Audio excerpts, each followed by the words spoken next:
মাঝখান থেকে ফেঁসে গেলাম আমি। তাছাড়া তখন অল্প বয়স ছিল, সংসার বুঝতাম না। হাসনা বেগম আশ্বাস দিয়ে বললেন, ভেবো না আপা, সব ঠিক হয়ে যাবে।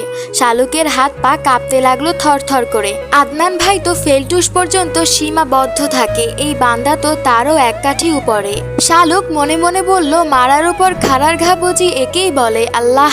হাসনা বেগম মতির মাকে ডেকে বললেন, ধ্রুবর ঘর সবগুলো গুছিয়ে ফেলতে হবে রাতের মধ্যেই। ছাদের রুমটা তুমি পরিষ্কার করো, আমি ওর বেডরুম আর স্টাডি রুম গুছিয়ে ফেলেছি। মতির মা চোখ মুখ করুণ করে বলল, আম্মা এখন আমারে যদি কন একটা সুতা আয়না দিতে, আমি তাও আনতে পারবো না।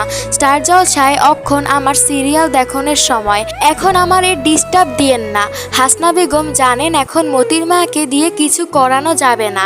পানের বাটা কোলে নিয়ে শালুকের দাদি সীতারা বেগমের রুমে যাবেন, তারপর ওনার হাতে পায়ে মালিশ করবেন আর দুজনে মিলে সিরিয়ালের 14 গোষ্ঠী উদ্ধার করবেন। হাসনা বেগম মেয়েদের দিকে তাকিয়ে বললেন, তোরা দুইজন ছাদের রুমটা গুছিয়ে ফেল গিয়ে, কতদিন পর ছেলেটা আসবে। শালুক মুখ বাঁকালো, শাপলা তাৎক্ষণিক রাজি হয়ে গেল। দুই বোন ছাদে গিয়ে ধ্রুবর রুমটা গুছাচ্ছে।